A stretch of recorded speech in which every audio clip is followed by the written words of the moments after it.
China, 67%. That's tariffs. বিশ্বের বিভিন্ন দেশের অর্থনীতিকে পঙ্গু করতে ক্রমাগত শুল্ক আরোপ করে নিজেই ফেঁসে গেছেন মার্কিন প্রেসিডেন্ট ডোনাল্ড ট্রাম্প। অতিরিক্ত শুল্কে ওয়াশিংটনের সাথে দূরত্ব বাড়ে বিশ্বের বিভিন্ন দেশের। এতেই বিপাকে ট্রাম্প প্রশাসন। বিপদ আঁচ করতে পেরে এরই মধ্যে সুর নরম করতে বাধ্য হয়েছেন ট্রাম্প। ওয়ালটন এখন দেশের সীমানা পেরিয়ে পৌঁছে গিয়েছে 50টিরও বেশি দেশে।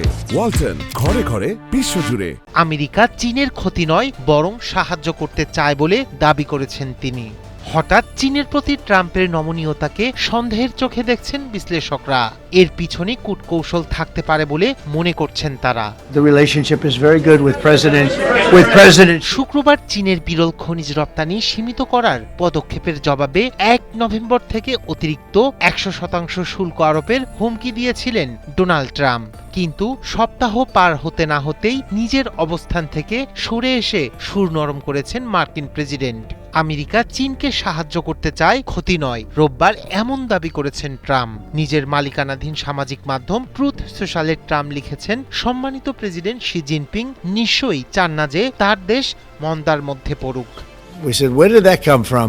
It was just এর আগে ট্রাম্পের শুক্রবারের বক্তব্য এবং এই মাসের শেষে চীনের প্রেসিডেন্টের সঙ্গে নির্ধারিত বৈঠক বাতিলের হুমকিতে ওয়াল স্ট্রিটের শেয়ার বাজারে নেমে আসে বড় ধস।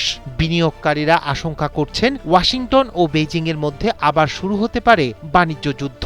চীনের বাণিজ্য মন্ত্রণালয় মার্কিন শুল্ক হুমকিকে দ্বৈত মানদণ্ডের একটি আদর্শ উদাহরণ হিসেবে উল্লেখ করে বলেছে, চীনের সঙ্গে সম্পর্ক উন্নয়নে এমন হুমকি সঠিক পন্থা নয়। সেপ্টেম্বর থেকে আমেরিকা চীনের বিরুদ্ধে একের পর এক অর্থনৈতিক চাপ বাড়িয়ে আসছে বলেও অভিযোগ করেছে দেশটির বাণিজ্য মন্ত্রণালয়।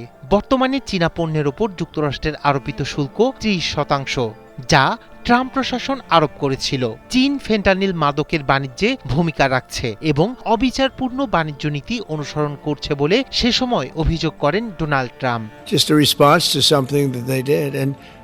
বিরল খনিজ বা রেয়ার আর্থস নিয়ে দুই দেশের মধ্যে দীর্ঘদিন ধরে টানাপোড়েন চলছে। এই খনিজগুলো স্মার্টফোন, বৈদ্যুতিক গাড়ি, সামরিক সরঞ্জাম এবং নবায়নযোগ্য জ্বালানি প্রযুক্তি নির্মাণে অপরিহার্য। বিশ্বের মোট উৎপাদিত বিরল খনিজের সিংহভাগেরই উৎপাদন ও প্রক্রিয়াজাত একচেটিয়াভাবে করে থাকে চীন। ট্রাম্পের অতিরিক্ত শুল্কের ঘোষণার পর বিশ্বব্যাপী আর্থিক বাজারে অস্থিরতা দেখা দেয়।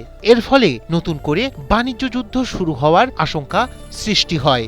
এই প্রেক্ষাপটে ট্রাম্পের সর্বশেষ মন্তব্য বিশ্বের দুই বৃহত্তম অর্থনীতির মধ্যে চলমান উত্তেজনার মাঝে কিছুটা শান্তির বার্তা দিল। তবে হঠাৎ চীনের প্রতি ট্রাম্পের নমনীয়তাকে সন্দেহের চোখে দেখছেন বিশ্লেষকরা। পিছু হটার পিছনে কূটকৌশল থাকতে পারে বলে মনে করছেন তারা। রায়হান কবির শুভ্র, ৭১।